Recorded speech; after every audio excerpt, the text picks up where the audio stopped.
Hi friends, welcome to Guidely Learn. My name is Shiny Singh and I will be your guide to help you learn English. Guidely के इस segment में हम English के vocabulary part के साथ deal करेंगे। अगर vocabulary को हम मोटे तौर पे समझने की कोशिश करें तो वोकैबुलरी का मतलब हुआ कि भाषा के कितने वर्ड्स हमको आते हैं, या फिर यूं कहें कि वोकैबुलरी एक वर्ड बैंक है जो हमारे दिमाग में स्टोर्ड होता है। वोकैबुलरी हमारी स्पीकिंग स्किल्स और कॉम्प्रिहेंशन को इम्प्रूव करती है। हमारी वोकैबुलरी जितनी स्ट्रांग होगी उतने अच्छे से हम कोई सेंटेंस या कोई कहानी या कोई किताब समझ पाएंगे और उतनी ही आसानी से हम वो भाषा बोल पाएंगे, यानी कि अपने आप को एक्सप्रेस कर पाएंगे। बहुत से लोगों को वोकैबुलरी में काफी परेशानी होती है। वो वर्ड्स याद तो कर लेते हैं लेकिन उन्हें बहुत लंबे समय तक याद नहीं रख पाते। अब हमें ये समझना बहुत जरूरी है कि जो रोट लर्निंग होती है, यानी कि जो रट्टा मार के लर्निंग होती है, वो बहुत समय तक कामयाब नहीं होती। हम शॉर्ट टर्म के लिए उसे याद रखते हैं और उसके बाद भूल जाते हैं। तो जो टेक्निक हमें ज्यादा समय तक वर्ड्स को याद रखने में हेल्प करेगी, हमारी वोकैबुलरी स्ट्रॉन्ग करेगी, वो है रूट लर्निंग। जिन वर्ड्स को हम रूट से समझेंगे, मतलब कि जड़ से समझेंगे,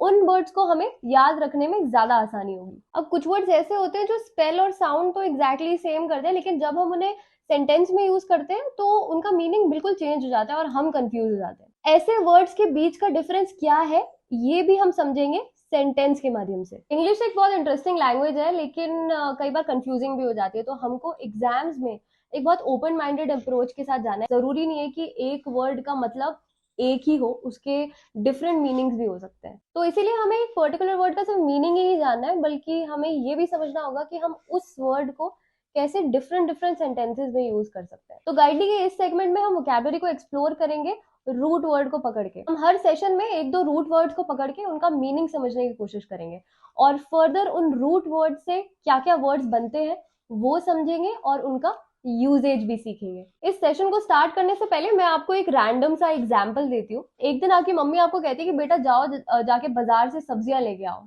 और आप अपनी मम्मी को कहते हो कि mummy I am having a headache, मेरे को सर में बहुत दर्द हो रहा है।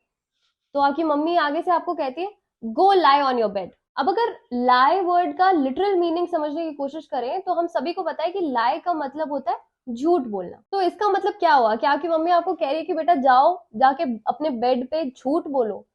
इट डजंट मेक सेंस ना, सुनने में अटपटा लगता है। हम मम्मी के सेंटेंस से क्लियरली समझ पा रहे हैं कि मम्मी ने ये बोला है कि बेटा जाओ अपने बेड पे जाके लेट जाओ, रेस्ट कर लो। अब एक दूसरा सिनेरियो इमेजिन करते हैं। आपकी मम्मी ने आपको बाजार जाके सब्जी लाने को बोला और आपने अपनी मम्मी को बताया कि mother I am having a headache, मेरे को सर में दर्द हो रहा है।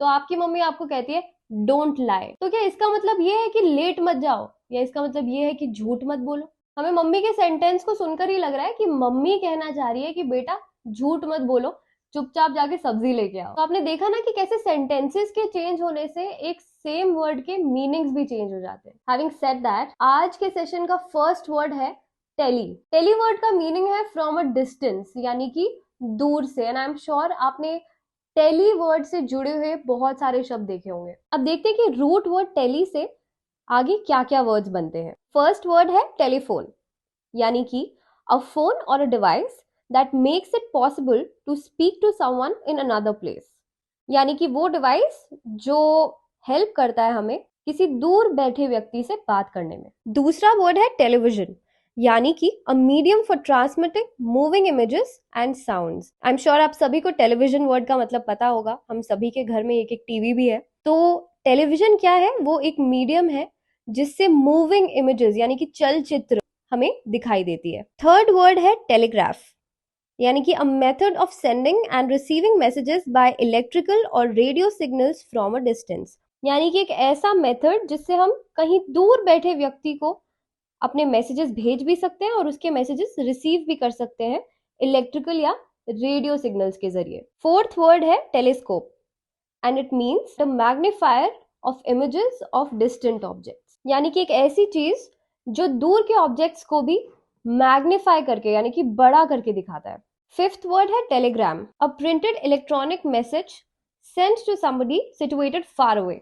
आई एम श्योर आपने ये नोटिस किया होगा कि जो रूट वर्ड टेली है, इसको जब हम बाकी रूट वर्ड्स के साथ जोड़ देते हैं, जैसे कि ग्राफ या विजन या फिर स्कोप, तो इन सभी का मतलब भी कहीं ना कहीं दूर से रिलेटेड ही आता है। दोस्तों, आगे बढ़ने से पहले मैं एक चीज और मेंशन करना चाहूंगी कि वोकैबुलरी के कुछ वर्ड्स ऐसे होते हैं जो नेगेटिव होते हैं, कुछ वर्ड्स पॉजिटिव होते हैं और कुछ वर्ड्स होते हैं न्यूट्रल। तो अभी हमने जो टेली रूट वर्ड डिस्कस किया है वो ना ही नेगेटिव है ना ही ज्यादा पॉजिटिव है, वो बीच का वर्ड है यानी कि न्यूट्रल है। खैर ये एक ऐसा रूट वर्ड था जिससे आप सभी वाकिफ हैं। आइए अब दूसरे रूट वर्ड को डिस्कस करते हैं।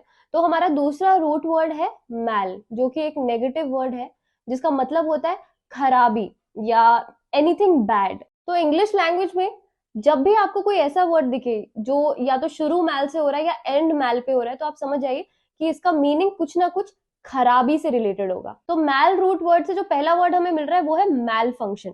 मैल फंक्शन का मतलब होता है something which is badly functioning, यानी कि खराब तरीके से फंक्शन होने वाला। आइए अब देखते हैं कि सेंटेंस में इसे हम कैसे यूज कर सकते हैं। According to some sources the plane crash was due to a technical malfunction, यानी कि कुछ सोर्सेज के मुताबिक प्लेन क्रैश जो था वो किसी तकनीकी खराबी की वजह से था। दूसरा वर्ड है मैलफॉर्म्ड, यानी कि बैडली शेप्ड। अब आइए इसे सेंटेंस में यूज करके देखते हैं। The disease rubella can cause pregnant women to have malformed babies, यानी कि रुबेला नाम की बीमारी से गर्भवती महिलाओं को विकृत शिशु हो सकते हैं। तीसरा वर्ड है डिसमिल, जिसका मीनिंग है कॉजिंग और शोइंग सैडनेस या फिर समथिंग ऑफ लो क्वालिटी। आइए अब इसे एक सेंटेंस में यूज करके देखते हैं। His future looks pretty decimal right now because he doesn't study, यानी कि उसका भविष्य काफी निराशाजनक लगता है क्योंकि वो पढ़ाई नहीं करता। चौथा वर्ड है मेलिफिसेंट, यानी कि a tendency to do evil deeds, मतलब अपराधशील या बुरे काम करने की प्रवृत्ति। आइए अब इसे एक सेंटेंस में यूज करके देखते हैं। ही डिनाइड एनी मेलिफिसेंट इंटेंट, यानी कि उसका कुछ भी अपराधशील करने का इरादा नहीं था। मैल रूट वर्ड से आप और क्या क्या वर्ड्स बना सकते हैं मुझे कमेंट सेक्शन में जरूर बताएं।